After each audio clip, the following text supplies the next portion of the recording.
will you please explain who you are in your relation to Granny Jackie? I'm her daughter, her only daughter, and her youngest, Right, and you're my mom. and your mom. And so I guess we're just going to start with the beginning. Maybe not childhood, but teenage years. What was she like? From what I heard, she was just fun-loving, always ready for an adventure. Very talented. She wanted to be a home economics major, so she was Mm. into cooking and sewing, and Yeah, in the yearbook, she's in the home economics club I think every year she was. every year. That Hmm. during high school. Yeah, and she was also in there was a lot of Christian clubs, but she Yeah, was in she one in was in her particular. youth group. She Right. went to church every Sunday downtown Nashville. It was a Christian church. I have pictures of her, Mm. well, at least one there. She writes about it a lot in her diary. Her diary goes for like 4 years, and almost every entry has some entry about going to church youth Oh, services. she was always ready for an adventure. And she won Best Dressed. Very stylish. Her and Granny made all their clothes. Mm-hmm. And people always thought they were kind of maybe a little wealthy because of it, and they wasn't. They were just a working class family. Mm-hmm. And but Mama always looked nice. Yeah, and I don't think it's like Best Dressed back then. It's like the neatest. Yeah, You're neato. yeah. But if you look at her clothes and just looking out, they sewed. I mean, That's that's what you did back amazing. there, and you kept everything. You bought And nice, and you kept it. she sewed your clothes. Granny Graham sewed most of my clothes, but Mama did too. And Mhm. whenever we'd have a trip, like we'd go on vacation, even in my teen years, sometimes she would just get the sewing machine out and go to town where she'd make all my summer shorts and dresses, and yeah, That's it was so fun. cool. Something I would never learn how to do. It's so Yeah, time consuming. it's hard to make clothes. I don't But care we to make still have clothes. pieces that she's crocheted. And like baby outfits. Your baby outfit, I'm pretty sure. I have a few things left. Mm. I can't think of anything right now. There was a quilt that had all my pieces of a lot of my dresses on it that they made a Mhm. quilt out of, but I don't have that. Do you know anything about what she was like as a child? Because I don't think Not I've ever really. really She heard was child stories. she was born at home. Granny was the oldest of the brothers and sisters. Mama Mm. was the oldest of that generation, and your She was uncle firstborn? of that Oh, generation, okay. yeah. And then Granny Jackie, I mean, Uncle Gary was your Uncle Gary was the first of our generation. Mm. It was this kind of a small family though. Granny had a lot of brothers and sisters, but Mama just had an Aunt Bonnie, and there Hmm. was about 5, 6 years difference between their ages. But I always heard Mom was just fun. I mean, everything they always talked about, she would engage with the kids or younger cousins. They all looked up to her. Mm. Um, she was just always a fun-loving kid. There's a lot of pictures of her. She loved to travel. She did, yes. And I think I got that from her. Y'all did, yes, Yeah. very much so. I see pictures of her and I'm like, oh, she's living. I need to live. Yeah, and Mama was thrifty. I mean, she would Mm. save up for vacations and travel. She was very thrifty, and that goes back with her home economics. Yeah. Because back then they remember the Depression, so they taught how to save and how to stretch, and Mama used that in our everyday life. Mm. And did she go to college for home economics? She did. Blue Raiders, Middle Tennessee State University, Mm. yeah. God, it's so, Murfreesboro, Tennessee. yeah. She was born and raised in Tennessee, right? Yes, in Nashville. Nashville. Went So to were you. Antioch High School. Wow. Did you go to her high school? No, I went to DuPont. Right. Okay. Yeah, we were kind of rivals in a way. Okay. And Daddy went to East Nashville. He was a Right. downtown guy. And there's a lot of her diary, because it kind of goes through teenage years to like, I want to say sophomore to senior, but she writes in it sporadically. But she writes about like, I bought mother, which Yeah, cracks me up that she says mother. I know. I know. bought mother a pair of gloves today for Mother's Day, Yeah. and I'm like, oh, mother. Mama was more like Pappy, her Mm. dad. Granny, I don't want to say rigid because Granny was a loving person. Granny Graham. Granny Graham was a loving person, but Mama was definitely like her father. Mm-hmm. Didn't judge nobody, loved everybody, adventurous. Mm-hmm. But yeah, and because if you look in there, she calls her dad Daddy. Yeah, but mom is And mother. yeah, and Granny Graham, which is my grandmother, Reba. and she met KO, so your dad, Yes. when they got married when she was 18, he was 19. Hmm. So they met young. They did. Mom was working at a cafe in or a coffee shop in downtown Nashville. She would take the bus there. And he noticed her one day. I think he was selling shoes at the time. Mm-hmm. Maybe at Sears. I remember him doing shoes. And he noticed her and started coming in. And she said he would sit at the same spot at the end. And they just kind of noticed each other and kind of went on from there. I don't remember what their first date was or anything like that. And I think the families kind of maybe knew each other, because back then you did kind of know a lot of people, and I think they did kind of know each other a little bit. The first time she mentions him, she doesn't ever mention going on a first date. He just kind of shows up. Like, me and KO went for a ride today in his car. Or me and KO says that he loves me. Stuff like that. Sounds like he was more smitten than her. Oh Definitely. my God, yes. Yeah. Okay, reading her diary is very enlightening, because I always thought of her, and this goes back to, growing up. She died when I was 1. So 1998, I was like 1.5. I'm her youngest grandchild. Right. And I never really got to know her. There's pictures of us, and I often said, because I don't really have a memory of her. I think I have like maybe memories that I think are dreams, or dreams that may be memories because they're that fuzzy. Yeah. But reading her diary, it's like I always thought she was kind of, I don't know, demure and like just kind of like she was, and I still hold her on a very high pedestal, but she was kind of like regal. I don't know if that's the word, but then reading her diary, I'm like, she's just relatable. I thought the same thing when I read her diary. I was like, she's like, I don't feel like going to school today. I didn't go to school. I baked 3 pies. I get it, because I thought the same thing when I read it. And she did get mad when I read it. I didn't get her permission. I found it and I read it, and then I told her, and she did get a little bit upset with me. I bet. She did. Especially because she was a little more wild than I would think. Yeah. And that's her private thoughts. And I didn't think about it when I read it. But now being a mom. But I wouldn't want you to read mine right now. I'll let you know when you can read mine. Yeah. Like, I totally didn't find them and read them. You did. Oh, well. We were there together. You remember. But you didn't read all of my stuff. I couldn't read your handwriting. My God. See, that's a secret to diaries.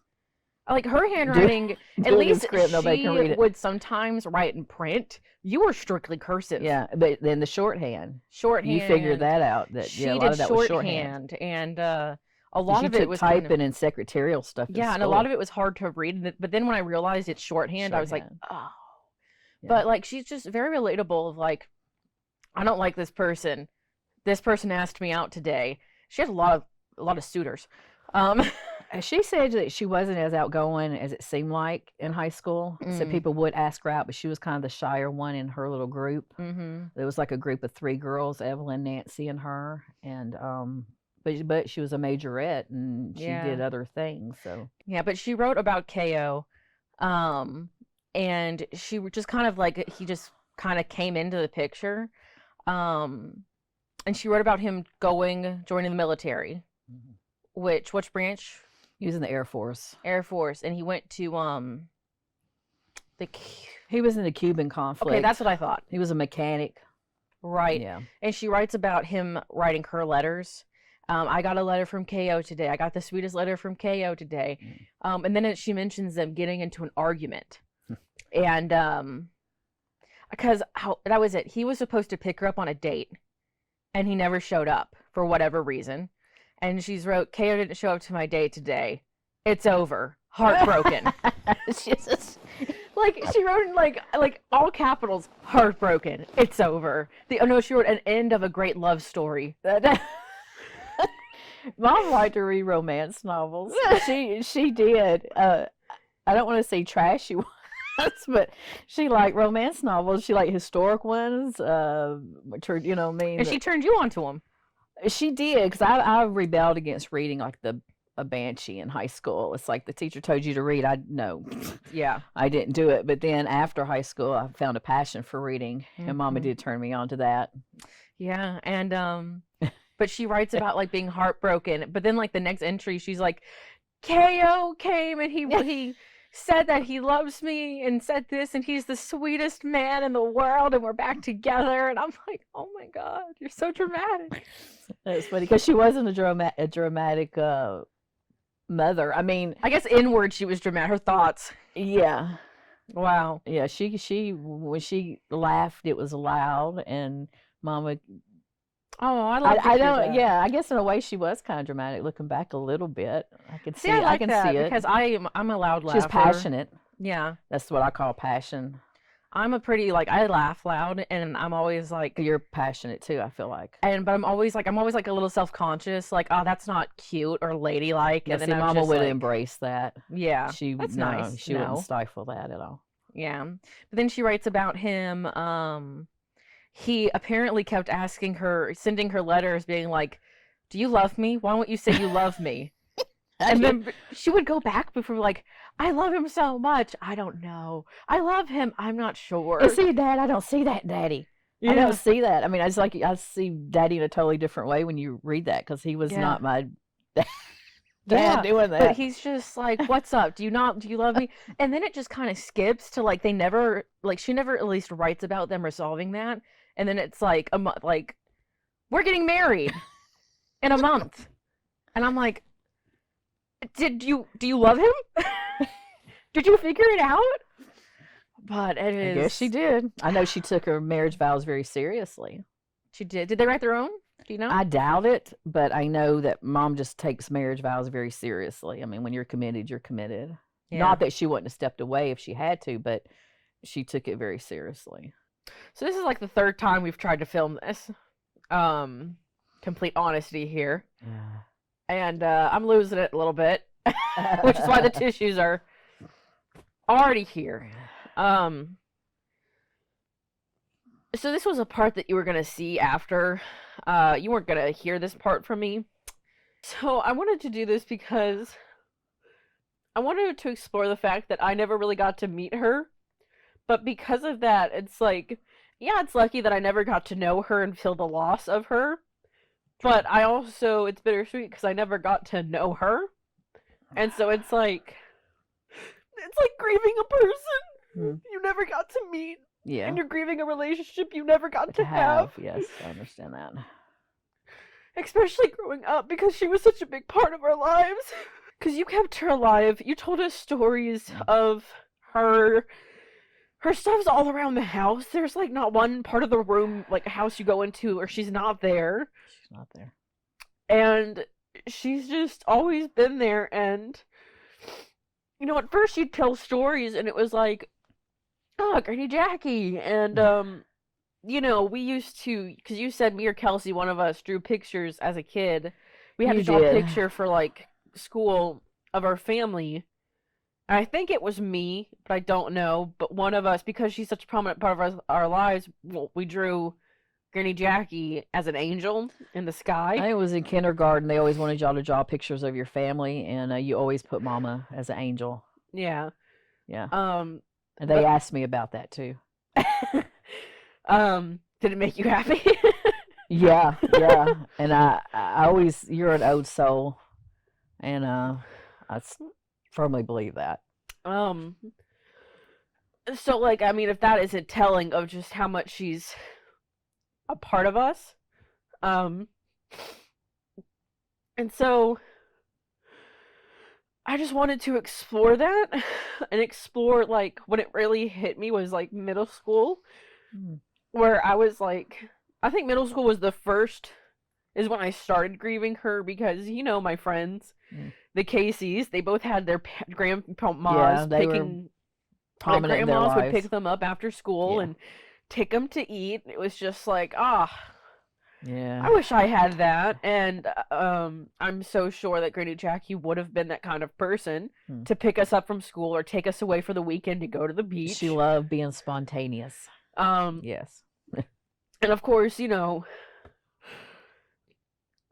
middle school is already a hard time because you're growing and experiencing puberty and going through all that, and then you throw being bullied on top of it. It's a lot. And I always just felt that, like, if I had Granny Jackie around, there'd be another person to talk to about it. Mm, A yeah. person who's not in like the main household. Yeah. Especially since we were so into the same things. Um, both into art, and I was really into astrology. And I think it's really cool that she was, because I think sometimes you don't expect that of people from different generations. Mom looked into everything. She thought everything on this earth had a reason and a purpose, and God made it that way. Even though she was Christian, she looked in different other things, and yeah. yeah. And that was like the first time where I was just like, wow, it really sucks that she's not here. When she died, I think that's what got to me the most. Was that y'all wouldn't get to know her.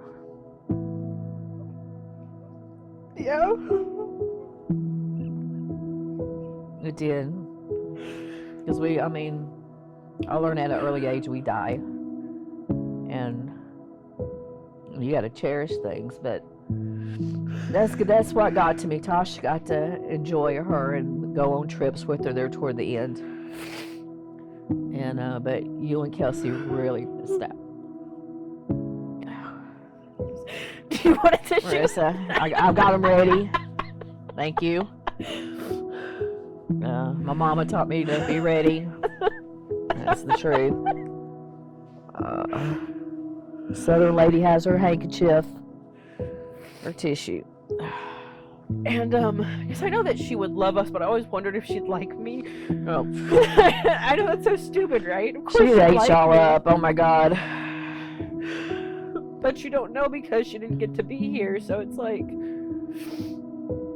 And no, she ate y'all up, and she was tickled to death with your red hair and your fair skin, because y'all got that from her.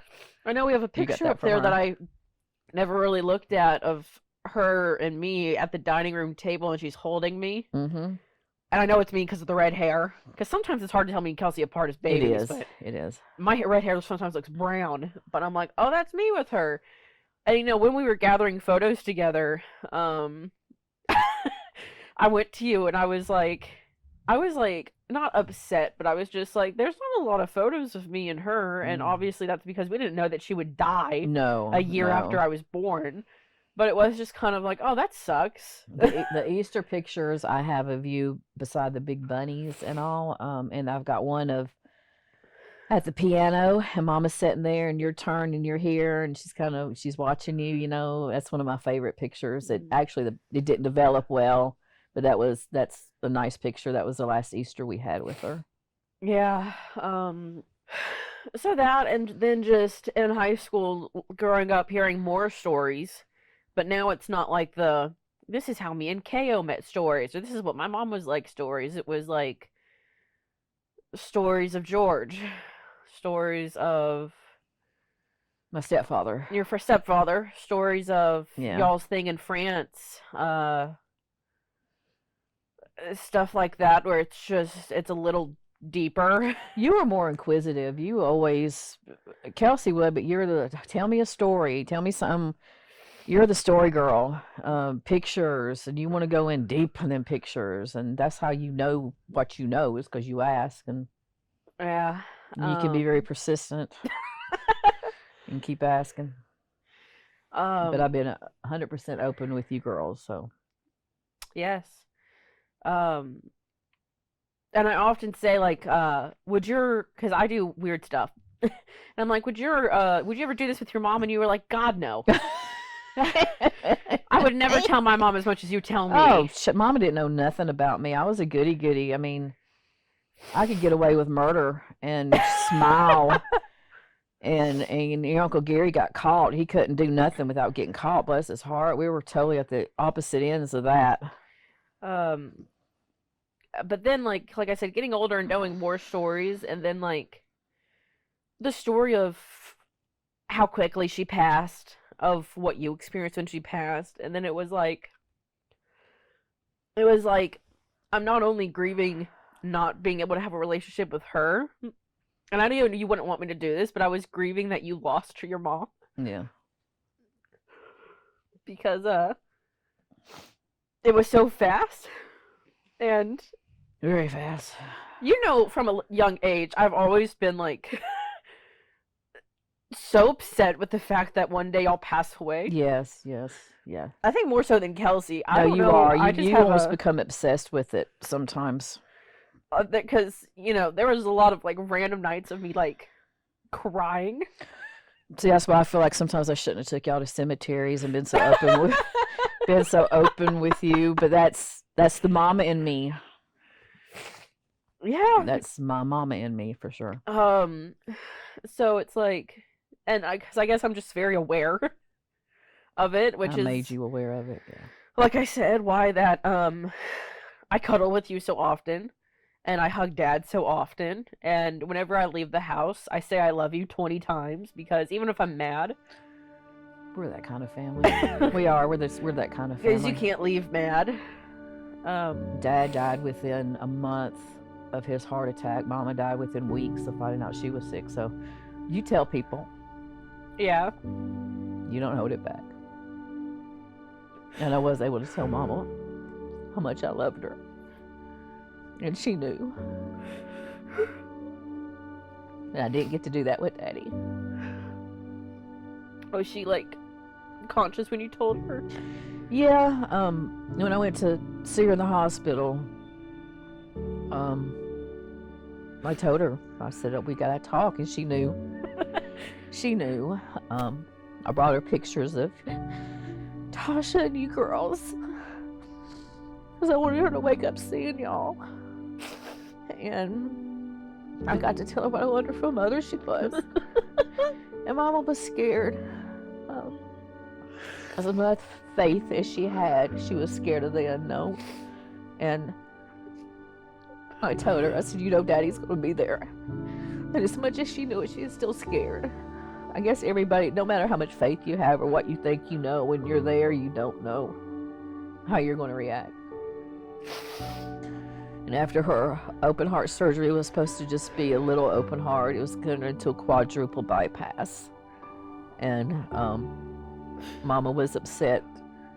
Mama wasn't a vain person, but in a way she kind of was, because she was upset at the fact that they were going to have to open her up, and then they took veins out of her calf, so she was going to be scarred up. And she didn't like that. She didn't, after she found out how extensive it was, I think Mama didn't want to live her life on edge, because they said that if she would have lived, she could have literally dropped dead at any time. It could have been 5 years, it could have been 10 years, it could have been a year. And Mama said she didn't like thinking that she was going to have to live her life watching what she ate and being regimented. And I think in a way she was like, just enough. Because everything was a lot worse. After, we found out things were so much worse. And Mama liked to eat. She loved good food. She's a home economics major. As does all of our and family. I know I brought her being Southern up, but we're a Southern family, and it's just how we were raised. Fried food. And it wasn't even fried food. She loved life, and she enjoyed it. She wasn't much into exercising. None of us are, but Well, it brings you her report cards. yeah, She got pretty good grades in everything but gym. Yeah. And it's like, how hard is gym? She wasn't a very good swimmer, even though she loved water. She couldn't swim. She respected it.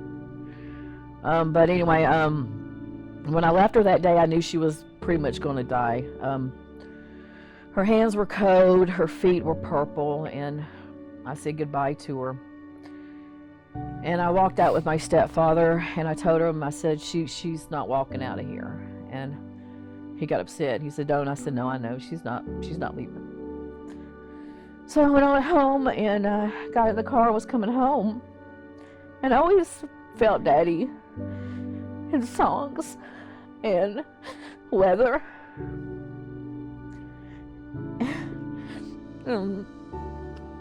Sure enough, a song comes on when I'm driving home. I don't remember the song. I knew it was significant though. And it had been kind of cloudy, and the sun opened up, and the clouds were beautiful. And I felt like Daddy was saying, I got this. You're okay. I got it. She's going to be okay. She's going to be with me. And when I got home, I mourned her. I mourned her then. I mourned her when she was still living. And this could be morbid, but me and death has a very odd relationship. And death hit me upside the head at an early age. And I mourned her that night. And Gary was there when she passed. I wasn't. I was there when Daddy passed. And so Gary kind of took the reins on that. And when he come and told me that she had died, I told him I knew. Gary just looked at me like, what? And I said, Gary, I knew she was going to die. I knew. I've already mourned her. And of course, Gary gives me that look like, wow, okay. I've always felt more in tune to stuff like this than Gary was. And I, like I said, I knew. I knew it was all going down. But I also knew, and Gary and my Aunt Bonnie and Uncle Ronnie, your Uncle Ronnie and Aunt Bonnie, come down and help take care of the arrangements because Granny couldn't comprehend that Mama was gone. Mama was supposed to take care of her. Mama was the strong one. It's her kid. It's her, yes. So Granny was out of it. And they handled all the arrangements. And I let them handle it because I had y'all. Y'all were my toddlers. And I let them handle it. And we had a memorial service here. And Mama didn't want an open casket, and we ended up having an open casket, and I don't know why. You know what? I think we did. Did we have an open casket? No, I know she didn't want one. I don't.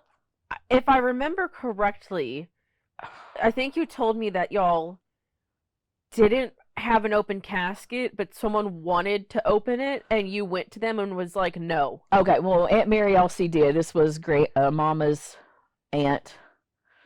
My great aunt, and Aunt Mary Elsie wanted to, and yeah, we didn't because Mama didn't want it. Daddy didn't want an open casket, and they had one, and Mama always regretted that. So Mama said she didn't want an open casket, and she felt pressure to open up Daddy's. So Mary Elsie was getting very adamant about it, and I stepped in and said, no, it's not happening. We're having this the exact way she wanted it, and kind of nipped that in the bud. Yeah. And that's kind of when I almost kind of took over a little bit.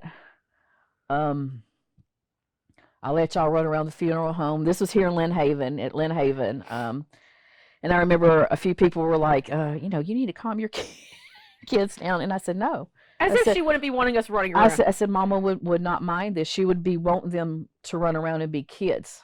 Yeah. Mama wouldn't wanted you. And it's not like we had... I don't think anybody did a sermon or anything. They would just come and everybody grieved and that kind of thing. And Gary broke down, and I remember him being up on the casket crying after they opened it up. I didn't go. So they did open it up, but you chose not to. I did not see Mom or Dad in their casket. Good for you. I didn't do that. I didn't want that to be my last memory of them.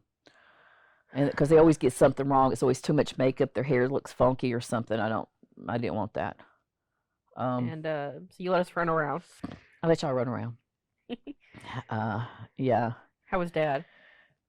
Your dad, I don't have no memory of him even there. Foggy? I don't. I really don't have much memory of your dad there. I know your dad regrets not coming back. He didn't go see her in the hospital. And he come home to go see her, and she had... See, the timeline of this is a little bit weird, too. Because I remember your dad being upset that he didn't go see her in the hospital. And your dad didn't think it was as serious as it was. I don't think none of us thought it was going to be as bad as it was. And your dad especially didn't think it was going to be as bad as it was. And your dad had never really lost anybody close to him. And I think it kind of freaked him out a little bit because he grew so close to Mama. And, yeah, because y'all were married for 5 years before you had Kelsey. Yes, and Mama welcomed him into the family like nobody else. And we gave your father love like he never had, and that was a lot with Mama too. She welcomed him and treated her just like she did everybody else, and he never had Christmases and holidays like we gave. Mama could give one heck of a Christmas. It was her thing, and she bought him ornaments and... Oh yeah, she included him, got him started with collecting hobbies. You did that, Mama. And it's funny because Mom and Dad's relationship is a lot like mine and your dad's relationship. Very much so, almost eerily so. And you know, you don't plan these things out, but my God, the upbringing of your father and my dad is a lot of the same in certain ways, but then their personalities aren't the same. But they both needed loving, and your mom brought that to daddy, my dad, and then I brought that to your dad. So that's something that kept going on. And so he didn't see her in the hospital? No, he didn't see her in the hospital, and it really upset him that he didn't. And he didn't go with us to Nashville. Y'all didn't go. It was me, Gary, and Tasha, my stepfather and stepsister. We drove to Nashville. Which leads us to Nashville. She was buried next to Daddy. When Daddy died, she bought 4 plots. My grandmother, my dad's mother, had died, so she's over there, and then they had a double headstone. So she was buried there, and we let a few people, of course, know. We let family know, but a lady that I grew up with was our next door neighbor, Kathy Pope, called everybody, I think, in Nashville that knew Mama at one time or another. I never seen so many people at a funeral in my life. We were shocked. Me and Gary was not expecting this. When we pulled up, we were overwhelmed at the people that showed up. Very overwhelming. And we knew immediately it was Kathy Pope. And it showed me how much Mama affected people's lives, because there was people I hadn't seen in years that showed up for this woman's funeral. And it was all the same thing. We loved Jackie. She was always a sunshine. I still have her art. I still have this that she made me. Memories and all these people. It was so overwhelming. Oh dear Lord. And then to have them all come flood at me and Gary. And some people I didn't even recognize. Gary recognized everybody. Of course he did. And of course he did. Me, it would take a voice or a scent that would help trigger memories for me. But her funeral was why she wanted it. She didn't want a big long one. It was right next to where she was going to be buried. It was a graveside service. Unfortunately, me and Gary didn't get there early enough to talk to the minister. Oh. And my stepfather did. So when the minister started, he was rambling on about things that had no connection to Mom. He implied that she was a Christian, or implied that she had faith. Me and Gary, I thought your Uncle Gary was getting ready to go get up and kill the man. We were fidgeting, and squirming, and Gary reached over and grabbed my leg, like, you got to do something. And I knew I had to. And the preacher man knew that something was going on, because he said, well, was there anybody that would like to say anything? And I shot up. I shot up. And I said, yeah, I would like to say a few things. And got up there and pretty much just talked about how wonderful she was. And that I had to kind of counteract some of what this man said, and it also showed me a lot of what my stepfather thought of Mama, or how much he didn't know her. Yeah. But just talked about how she was always there. I said Mama was always there from beginning to end. She was always there. She was always helping. After Daddy died, she was there. We traveled after Daddy died. She wanted us to still do these things. I lived at home till I was 25 and pretty much getting married, and Mama handled my whole wedding just about. I'm sad to say I'm not into stuff like that, really. And Mom pretty much had to push me, go get your wedding dress. What are we gonna do? You know what I mean? And I think Mom enjoyed my wedding more than I did. She was just so into it. And she wasn't shocked when I told her your dad asked me to marry him. 6 months in. 6 months, she was not shocked. She said she knew that he was something special. So you basically set everyone straight. I did. I just talked about how she was always there. That she was. Said George was the one who talked to him. Your stepdad. My stepfather. got there early, or a lot earlier than us, and talked to the man, and just didn't really. My stepfather had he had early signs of Alzheimer's too. Alzheimer's. Alzheimer's at that time, I noticed, but he would talk about things that he didn't need to talk about. He was bringing up his ex-wife and things like that, and it really showed me how much he didn't know her. But George didn't know how to act in these type of situations. He really didn't. All these people were there for mom, it was almost like they were there for him. Like he was on spotlight, and he was a con man. He was very charismatic, and people fell for him and thought he was just a sweet man, and he was a devil in disguise. And I want to go to the Clover story. The first time you told me this, me and you both bawled in a car together. Yeah. When we got to Nashville, it was me, Gary, and Tasha, and we were supposed to go to my dad's aunt's house, which is interesting that we were going to my dad's side of the family, not my mom's side of the family. And so Gary started just kind of driving aimlessly, and we ended up at O'Hickory Lake, and we got out to stretch our legs, and I got really excited because of Clover. I miss Clover living in Florida, and Clover was just all over the place. And we went over there and we started looking, and Tasha was looking, and I found a 4-leaf clover, and I spotted it, and I'm thinking, no, I did not just find a 4-leaf clover. Actually, I picked it, and Tasha's like, "Oh, you found one already?" And Gary kind of looked at me, and we kept looking, and then I found another one. And I never find 4-leaf clovers. Mama could walk past a clover field, bam, bam, bam, start picking them up left and right. I could sit there all day long, get bee stings from trying to find a freak. Never could. Tasha sat there and looked, and then Gary found a couple. Now, Gary had a little bit more luck with clover than I ever did. And I remember a piece coming over me, over that freaking clover patch in O'Hickory. Peace come over me. And I knew Mama's okay. Mama said I'm home. It's good. Everything's good. And I did. I felt a tremendous peace. Almost so much peace that we were almost late for a funeral the next day. No, it's your Uncle Gary. He's late for everything. He was driving. But yeah, I felt a lot of peace at that time. Just with the clover, I knew things was going to be okay. Yeah. And even at the funeral, I knew. I was, like I said, it was overwhelming. I had mourned. I don't think I cried at the funeral because I had mourned, but after I got up and talked about how Mama was always there. She was there for Kelsey's birth. She was watching Kelsey when you were born, when you had your seizure in the middle of the night and scared me half to death. Before we even called an ambulance, we called Mama.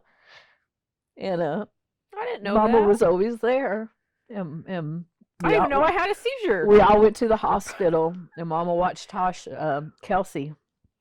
And but Mama she was always there. She was the rock. And that's what stunned everybody. I think that's what, Mama was supposed to die. Especially so fast at that early age. It's like, no. After I got up and talked, your Uncle Ronnie, my dad's brother, got up and talked. And Mom and Daddy took him in when he was around 12 years old. So he was more like a brother than an uncle.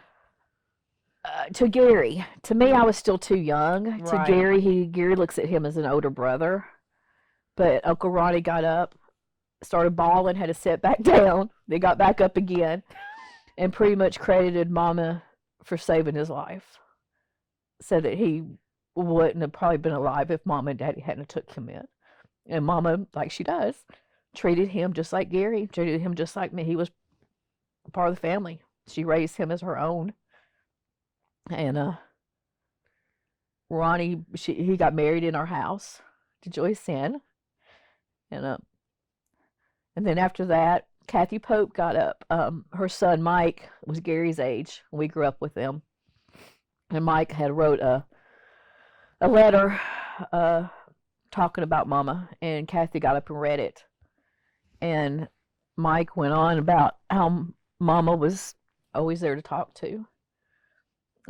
He could ask Mama anything, and she would help him. And he went on, and I was so glad that other people stood up besides me, because Yeah. it did show the type of person she is. And after all this, the preacher pretty much said he was glad too that people showed up and started talking. Who know her talk. Yes, because everybody out there when we were talking was shaking their head like almost like amen, amen. That's what she's saying is true, amen. Because when I got up, I was defensive. I was like, y'all know my mother. Y'all know the. I mean, I was like this. It wasn't, Mom. I was like, y'all know, Mama. Y'all know how she is. You knew she was a spiritual woman. You know she would give her shirt off her back for you. And they're all like, yes, she would. You know what I mean? And then I kind of went into stories. But I was like, she was strong. She was, this and this. Don't listen to what that man was saying. That little old man was saying, you don't listen to him. You listen to me. And they knew, of course. Of course, they're probably sitting there like, oh my God. And I was shooting daggers. I'd look at my stepfather every once in a while, shoot daggers at him, and at least he had the decency to look away from me. But afterwards, it was supposed to be a short ceremony, a little thing. But Did Gary ever talk? no, He would Uncle bawl. Gary, no, he would not talk. But afterwards, we visited with everybody, and I remember walking over, and when everybody kind of started leaving, and this is kind of funny in a way, I put my hand on her casket, burnt the shit out of me. Oh my God. It had been sitting in the heat because she died right around Kelsey's birthday. So it was a summer funeral. And George, no, and I didn't want nobody to see it, like, oh my God. I put my hand, I said, I was like, pretty much, goodbye, Mom, I love you. My stepfather come up at that particular time. I says, Ariana, they're waiting to bury her, because the men were standing around to do the dirt, because I think it did run a lot longer than what anybody anticipated. And I did that, and George was like, we need to go. And I think he did say they're ready to bury her. Oh, And I looked at him and I said, get away from me. I said, now. I said, get away from me. And I looked at them and I said, they can wait. Mm-hmm. And he walked away, and I said, I'm burying my mom, and I'm getting ready to have to go back home. And the men turned away. Says, I don't care. And I said goodbye to her then. Burnt your hand? Burnt my hand. Oh my God, y'all. It's still, whew. I mean, that thing was hot. And of course, I didn't want to see him, put her in the ground, all that. And her Wanda, one of her closest cousins who lived in Brentwood, Tennessee, we went to her house. I said bye to Daddy's family there. They had their own little get together with Aunt Nellie and everybody, and but we went there, and then drove home the next day. From that point on, you said, years later, you told me that you were kind of in a haze for a long time. Mama told us in the hospital that she didn't have a will. Me and Gary were floored, because she went through heck with Daddy. Even though her and Daddy were married and all, he didn't have a will, and just women's rights. Mama had to prove that what Daddy's was hers, because she was a housewife, and she had her shop, and she sold her art. But in the eyes of the law, no, she didn't contribute into the family. So Mama had to go and literally prove what was, what was theirs. So when we found out she didn't have a will, me and Gary were floored. I mean, we almost bawled her out in the hospital. Like, we can't believe, Mama, come on. George come into the marriage with nothing. Everything was yours, and you don't have a will? Anyway, she told us, she says, y'all do what you got to do. She said, I've told George what I expect out of him. But she knew at the time. And she That pretty George much was told, no good. yes. And she knew we was going to find out, because we did not know. And she said, y'all do what you got to do. She said that we needed to go home and put some things up, because George's sister would probably come in like a vulture, and she did. Of course you And do. we actually called Tasha and told Tasha that if she came over to the house, not to let her upstairs. And I swear it went hours later that she came and Tasha would not let her upstairs. Tasha was guarding it. Tasha was guarding it and told her she could not go upstairs. And yeah, and this was after we got back from the funeral and everything. Yeah. Actually, she probably did come over before Mama died. And then after Mama died, we tried to almost like lock down the house. And the whole thing is we had to hurry up. We had to sell the house, Mom and George's house.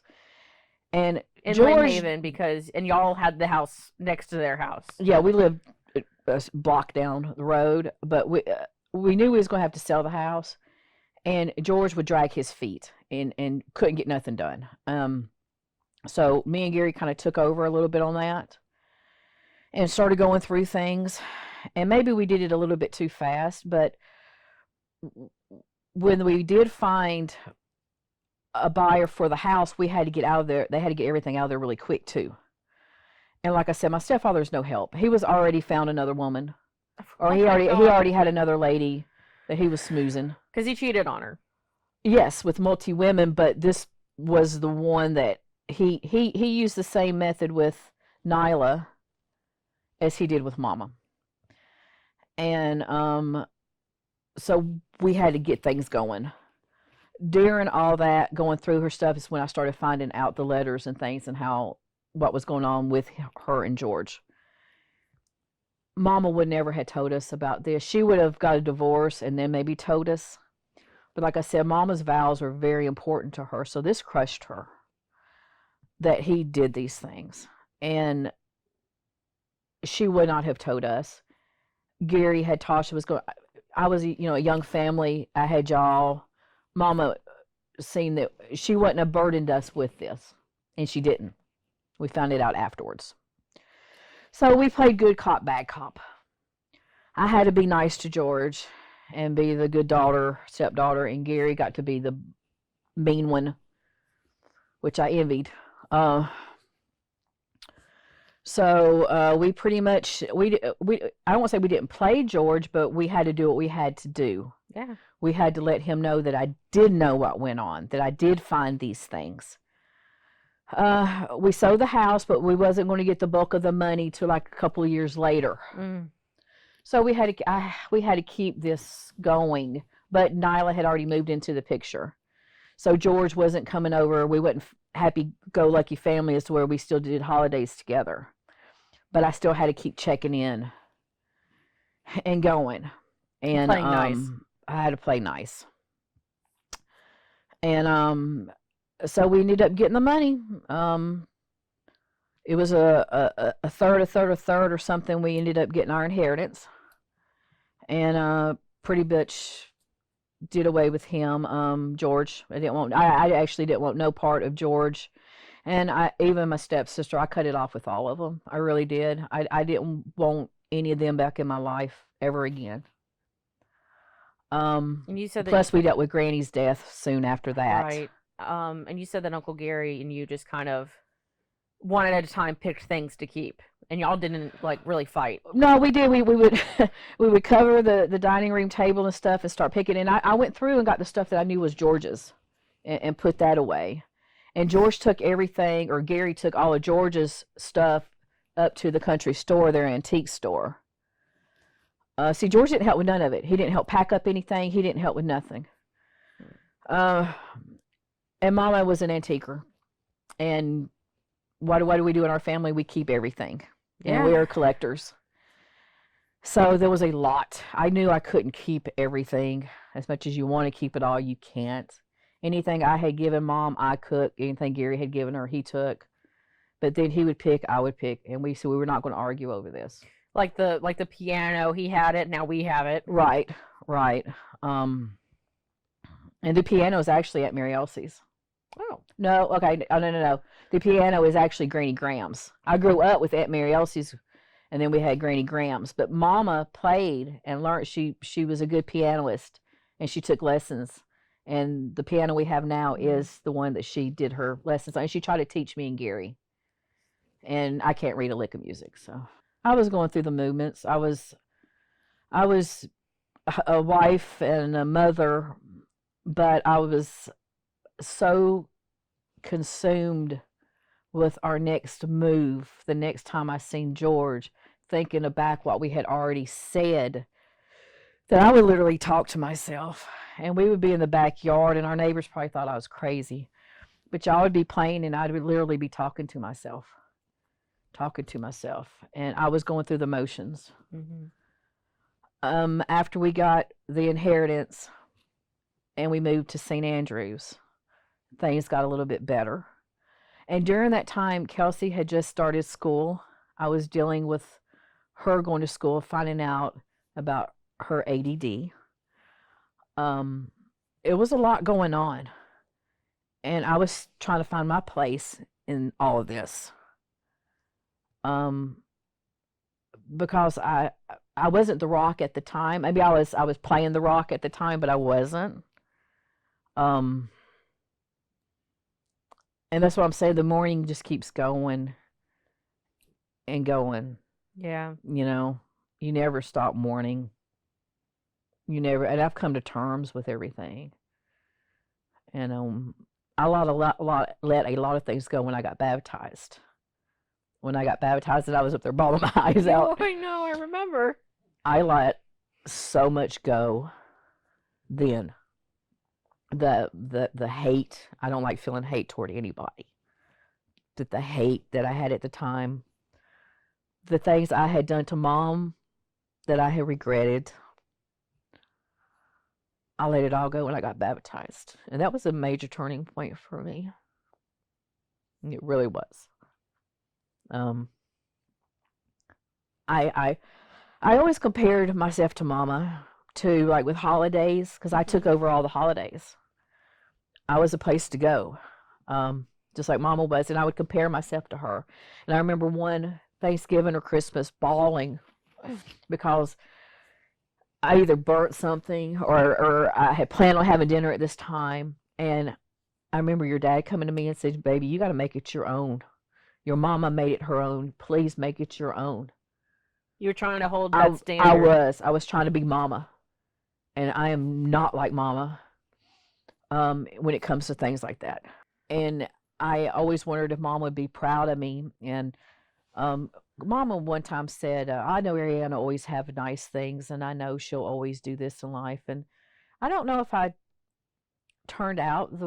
think I did turn out the way she thought I would, but then in the aspects I don't think I turned out the way. I think either way she'd be proud of you. Yeah, I do. I know she's proud of us. I just feel like when you go on the other side that you let loose of that stuff, and that you are proud, and that we're just living our life and doing the best we can. And she knew that's all you can do. But I do feel like she's proud of the whole family. And I see her and y'all all the time. That is what brings me to the going through the grieving stage of now grieving that I still can't have a relation. I'm around her, but also you, because I just got sad.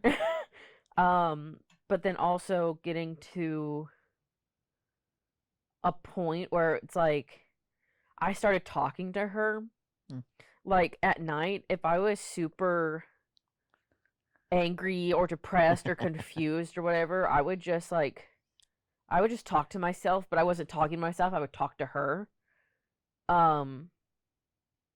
Almost like praying, except it was a conversation of, so this is what's happening. I don't know what to do. And usually towards the end, I would figure it out. And a lot of it was also crying, like, "God, I wish you were here so you could, like, help me." Yeah. Like, actually be here, help me. Mom had a lot more patience than me. And that's when I kind of was like, even if I didn't get to be with her long physically, we have a relationship. And since starting this capstone, I felt it so much. You're her granddaughter, baby.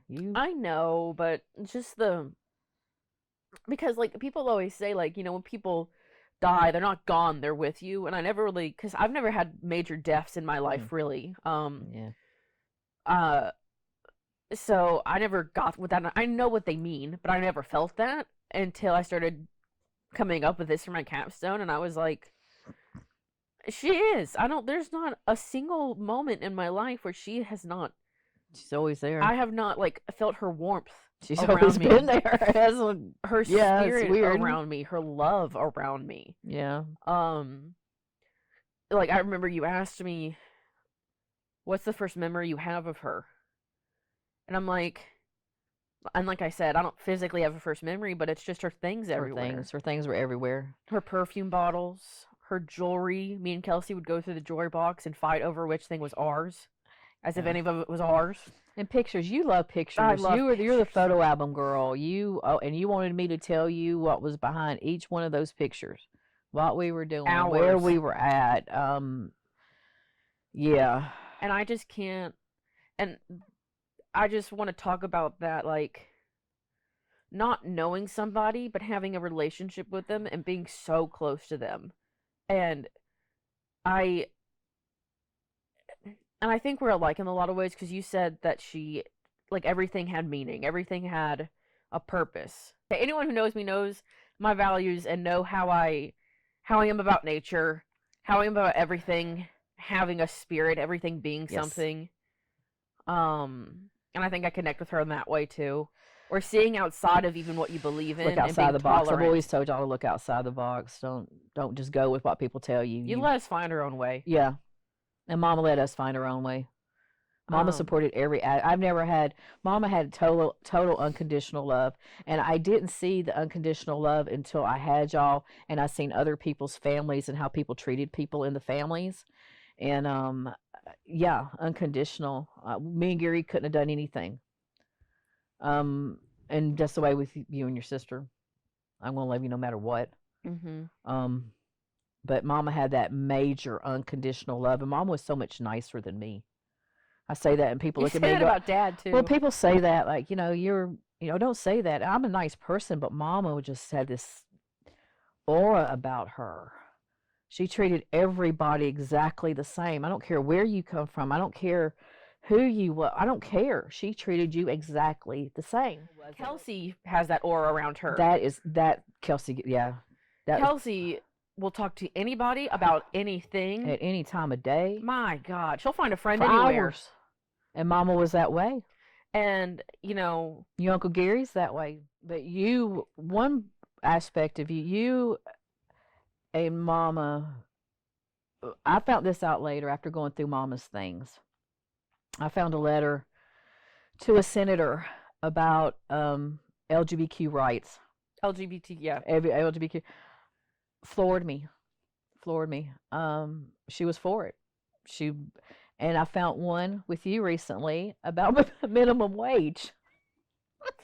She wrote to the governor? Or? Something about minimum wage. The White House? Yeah, about minimum wage. So, and Mom... we didn't find the letter, but we found the response to her letter being like, thank you for sending in a letter. We can't... And he was trying to explain why minimum wage needs to stay low, which I'm sure she was so happy about. But see, Daddy was a Republican, Mom was a Democrat. You didn't talk about politics. Dad voted his way, Mama voted her way. Mama was an activist in her own little way, Yeah. But she did it behind closed doors. But a quiet activist. Yeah, very quiet. So she wrote a letter about minimum wage, and the gay rights one was about... Go into what that was about, because it was about marriage. About gay marriage. That she thought you should be able to marriage, and if you've been living together, you've been partners for so long, because it was that whole thing of not being able to go to the hospital, and it had to be immediate family, right. Even though you were a couple, still, and that was Mama's been dead over 20 years now, so this was going 20, 25 years back, and the way where we were at that time to where we're at now. But I do remember Mom talking about growing up, how black folk had to sit at the back of the bus, and in the cafe, how they had to sit at the back of the cafe, and how they had separate water fountains. And she said it used to just make her so mad that they had to do this. And she said that black folk would be crammed in the back of the bus, and there would be all these seats around her. But she knew she could not invite them up there to sit, and that she hated that. And I think some of it was prejudiced against our family too, because Pappy, Mama's daddy, was a Graham. He's from Kentucky, and she's so much like him. But Pappy had no teeth. He did not wear false teeth. Had a hand chopped off. I always forget he had a this. nub, and he had a couple fingers chopped off. And I think Pappy, I'm thinking people probably gave Pappy some, thing For how he looked and everything. And I really feel like that's maybe what pushed Mama into her way of thinking. we went to Tennessee, 2016, 15. No, it was 16 or 17. Yeah. We went to Tennessee because I kept bugging you. We planned a trip, and then your dad joined us. I remember saying an offhanded comment in the pool about how I wanted to go to Tennessee, and that led to a road trip to Tennessee. And it shocked us because your dad said he wanted to go, And we he were does shocked. not like trips. We were shocked. Yeah. But he was like, if we ever have a good enough car, I'll go. Yeah, I want to say we actually came into some money, and we used partial of that money. We went to New Orleans one spring break, me, you, and your sister, and we had come into some money then. And we only take trips when we come in. Well, we come in some money, and I took some of that money and put it away for us a trip to New Orleans, and then which you didn't go to. Which Daddy didn't go. No, I mean, your dad didn't go. Yeah, and then we went to Nashville. And Nashville was probably one of the best family trips we've ever had. It was fun. There was barely any fighting. It was a memory overload. I hadn't been to Nashville since I buried my grandmother. And I remember you saw the opening, the lake, the bridge. Yeah, and you just went because we didn't know where we were until you saw that, and then you gasped. I gasped because that brought back so many memories. Percy Priest Dam, Memories of getting in trouble. Hermitage, Tennessee. Yeah, and I just started telling memories, and good memories, and racy memories, and you're like, that's where your Uncle Gary was skinny dipping or something. Yeah, and the police come and got him out butt naked out of that lake, and it's where I used to go and party. I was a partier in high school, and your dad was like, "God, are you ready? You just letting them all out?" I'm like, "Oh, they're old enough." And a really big part of that trip was meeting Aunt Nellie. Yes. Which is KO's sister. Yes, and Mama and Nellie were very, very, very close. She welcomed your Granny Jackie into the family. Aunt Eva did. And Aunt Eva. My Aunt Eva did. And Eva's was the one I went and saw when we went back to Nashville to bury Mama too. And a big part of that trip, besides Aunt Nellie, was also in the stories, and I was recording everything on a little camcorder, of course. But me and Kelsey, it was very important for us to see her grave. Yes. And KO's grave because Kelsey had told me, I was emotional because I was like, I thought that I would never be able to see this. And Kelsey was like, me too. And it was like a really big deal. And of course we couldn't find her for like an hour or 2 hours. Because the tree that they were buried next to got hit by lightning, and it wasn't there no more. And I remember, because I knew where she was buried at. Me and Kelsey were holding it together. No, me and Dad were holding it together. I remember because you were outside wandering around. Upset. You were upset. You were outside wandering around, and Kelsey started crying in the car because she's like, she can't find her mom. And then Looking back, I bet it looked pretty pathetic out there. And then Kelsey got out of the car, and she's emotional. And then me and Dad are just. And Kelsey wanted to buy Mama some flowers. I remember that. Of course she does. Kelsey's a flower girl.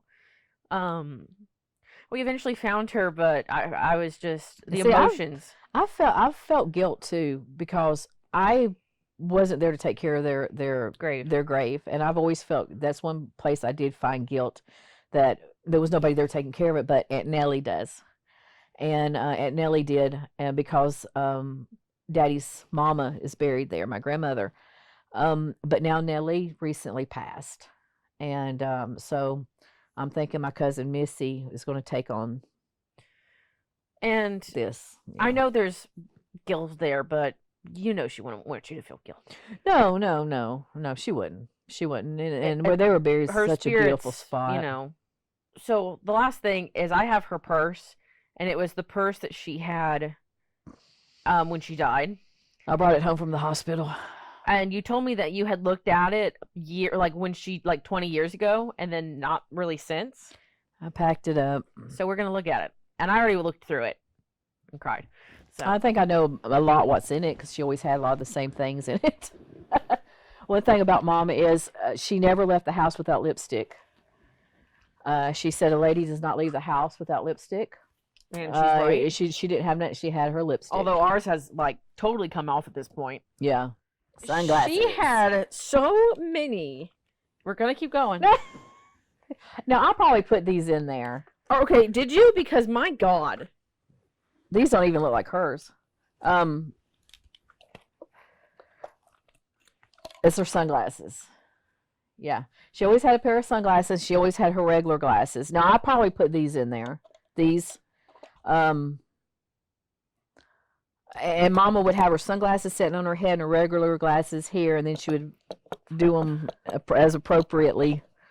But yeah. Yeah, when I was looking through, I was like, oh, another pair. Oh, yeah, another pair. Yeah, I think I put some of these in there, actually. But it shows you her style. It does. Though I don't think these are hers. We also have... She wouldn't have had black glasses. No, those didn't seem very... Those aren't hers. I don't know whose those are, actually. Here. Got somebody's glasses. Oh, her notebook. Yeah, Mom was an artist, and she would always take pictures, but and write things, but she wouldn't do it in the store. Like, she would see an idea, and she'd think, okay, I can do that. I want to do that. But she wouldn't do it in the store and she would wait till she got out of the store, and then start jotting down ideas. And if you see, I don't know what page it's on, she jots down Kelsey's name. Because it's 96, 97. So I don't know if she was thinking of baby names or if Kelsey was already... No, Mama didn't help us with names. So she must have just thought about her and wrote it down. See, Mama started keeping a little bit of a diary when she was in the hospital. Stopped taking Thursday night, 6 p.m. Couldn't breathe, head hurt, tightness about heart from beat to beat. Very weak, dry mouth, hot flash again. They treated when Mama went to the doctor, they treated her for a pinched nerve. She had been having heart attacks. The medicine they put her on declined her health 25%. And I have a letter from her cardiologist talking about that, because I think he actually wanted us to sue them. I think the doctor, her cardiologist, wanted us to sue them. But then when she went to the hospital, when she took the medicine, didn't get better, she went to the hospital, and they were like, you're having a heart attack. What are you doing here? You got to go to and she couldn't get in contact with nobody but Granny Graham. So Granny went and took Mom to the hospital. But she had been having a little heart attacks for years. Jeez. But she never had, it wasn't like a man. She didn't have pain in her chest like Dad had massive pain in his chest. Her arm hurt. Men and women have different types of... And in the 20 years, they're actually paying attention to women's hearts now. Yeah, it's not all clutching your heart. And they said she was too young to have a heart attack. She died at 61. Yeah. So they thought she was too young to have a heart attack. But this shows you all her cards are in here. There's a coupon for Subway. Pictures. Oh, dear God. These are pictures of the triplet house. She was helping the historic people at the library trying to get triplet house on the registry. The reason triplet house is on the registry is because of Mama. And she was getting ready to join a ladies' club. And yeah, Mama was all about getting the family. Even though my stepfather had done what he done, she was still trying to get his family history out there. Wow. Because Mama loved history. She was into our historical history. Paige's wedding, that's Uncle Ronnie's daughter, Paige.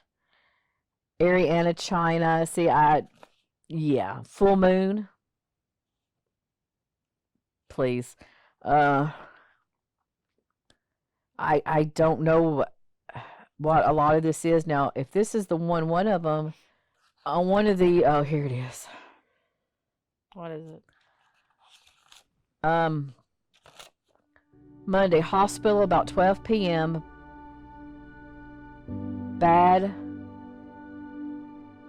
something heart attack. Cannot breathe. Over here scared. This is Monday, June 15th. Scared.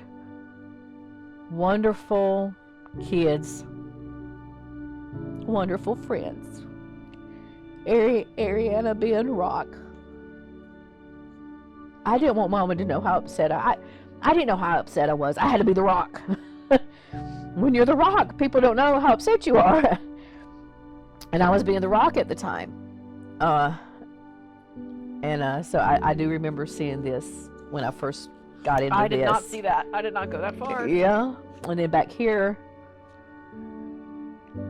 John came by the house about 9. Airy, water broke. Oh, this is when I had Kelsey. she oh wow. I didn't know this was in here. Wow. Y'all always want to know about the times y'all were born. Ariana at 3:30 a.m. John made bed in the floor. I didn't know this was in here. But see, she would do that. She memories, things that she wanted to remember. And then this is some of her ideas back here, her little drawings. But she always had this. Back when date books wasn't part, Mom always had her date book. And it was to write stuff, her ideas in. And she was working at Rhodes Furniture at the time when all this was going down. That's why I didn't see the part, heart attack scared.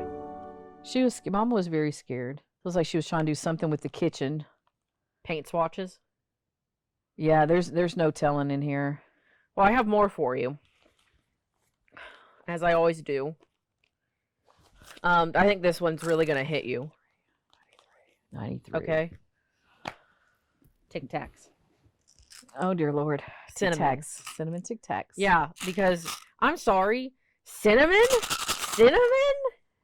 She wasn't one much for gum and stuff. That right there was probably for work. Passport. Some of the stuff I must have put in there to save because she was no reason for her to carry her passport. So some of this stuff I did put.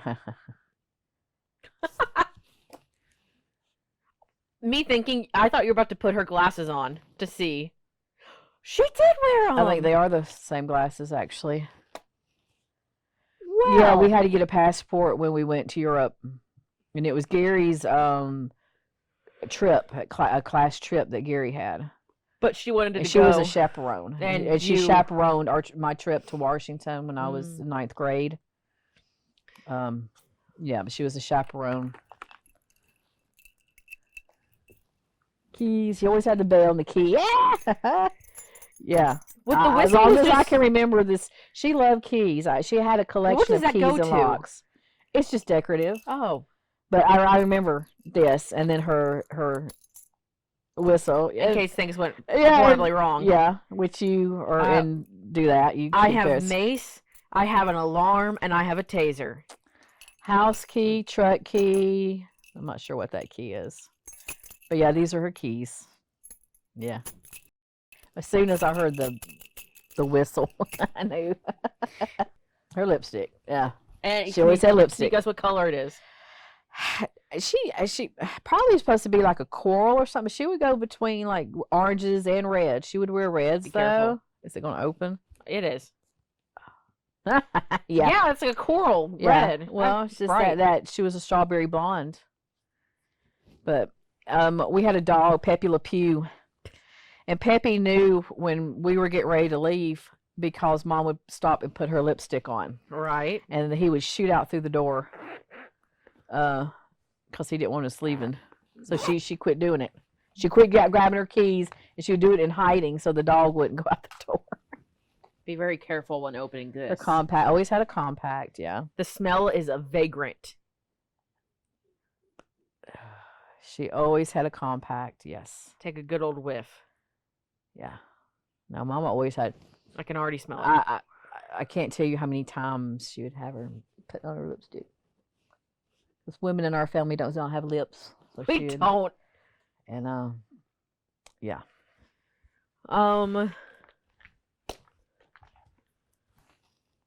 Cards, which I thought this was going to be like a mirror. It is not a It's mirror. probably the Rhodes furniture cards.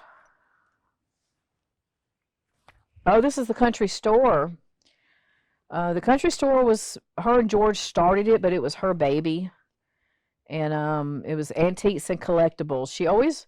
Mama always wanted to live close to the ocean. She loved antiques and collectibles and all of that. And I think that's one reason they moved down here. Oh, the ocean's a big one because I know you also love the ocean, and you installed that into me and Kelsey loving the ocean. I saw the dollar. I didn't take it. It's $1. Wow. I didn't even know that was in there. Yeah, Mama loved water. She loved the ocean. She loved water. She loved the sand, building sand castles. One of the biggest thrills for her was the first time we got to take you and your sister, of course, at different times to the ocean. But she wasn't a strong swimmer. And she respected the water, and she always had her float. She'd buy these floats from Sears. They're about like this. And she'd sit out there for hours. Just like ride you. the waves, just ride them with her cover up, Shaw. her shawl on, white stuff on her nose. So for the time. But she loved the ocean, absolutely loved the ocean. And the rest you can go through because it's mostly medication. Yeah, might probably need to get rid of some of this. Her Hallmark card. She was a collector of Hallmark back when people didn't do that. Don't you dare get rid of any of it. Her library card. Yes. Lynn Haven library card. Oh, anything in the zipper? There was one but there's a pin in the back zipper. Oh, very her little right beautiful pin, pin. yeah. Golden Corral. God, all of her medication. Now, this was her medication. As far as I know, Mama wasn't on no medication until she had the heart attack, but it's in here. So I'm not really sure about any of this. Oh. Yeah, I'm not really sure about any of this. I know when she was in the hospital, they couldn't understand why she wasn't losing weight, and they found out that she had a thyroid condition, that she should have been on thyroid medicine. They did find that out. But yeah, this is her style, everything. You can leave it next to you. One thing too about Mama that I didn't do like I did with Daddy was all about smell. Daddy had a certain just smell. It was double mint gum and his cologne. And when Daddy died, I slept with Mom. Mom moved to Dad's side of the bed, and I slept on her side of the bed. But I slept with Mama for months after Daddy died, and his pillow. And I wouldn't let her get rid of certain things because of his smell on it. And I remember when the smell started leaving. Mama, I didn't do that with so much. Maybe it was because I was 12 when Daddy died. Well, you also have a lot of her perfumes. Yeah. I didn't do smells like I did with Daddy. Yeah. Smells also big. Whenever I hug you or Dad, I generally take a big sniff. Yes. Just because it's the cologne, he uses the same cologne for years. Yeah. And this is weird, but I just like y'all just smell like love. Yeah. It just smells like love. Mama always smelled like Chanel No. 5. That was her favorite perfume. Yeah. And because as kids, we've opened her perfume, and it's like, oh, because it hits you, man. Oh, I used to buy her. That was my go-to of Christmas, was buying her Chanel. And now Chanel does. And there's memories of us pretending to put on her perfume, her jewelry. I would put on lipstick and kiss your closet. And if you look at my parents' closet, there's like the banner, It's got kisses on it. there's Yes. a bunch of kisses in different shades of lipstick, but there's so, and See, Mama would have loved your sense of fashion too. See that's Mama too. oh man. But I've always pushed accessories with you and Kelsey, and I still believe accessories is the way to go. Oh, absolutely. It changes an outfit. Accessories. But thank you for doing this because I know it's been long and me and you have walked through memory lane, spending time lifting the bed to get all the stuff out and the pictures and the documents and the dust. I'm glad you're doing it because the older I get, the worse I don't remember, and that's something that happened with Granny Graham, and Mama tried to start documenting it, and Mom was in the process of documenting stuff when she died, her family history, and I love the fact that you love all of this and that you're going to be the caretaker of all of this, and I'm glad you're doing it. So before I start remember, because I'm already starting to forget things.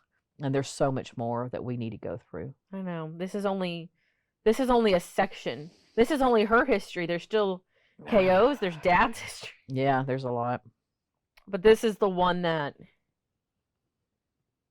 she really shaped me and Kelsey. Because she shaped me. I wanted to keep her alive in y'all's mind. And yeah, you got to keep people alive. Well, you did a very good job. I try to keep Daddy alive too. I did. Well, you did a great job, and I love you. Oh, you too, baby.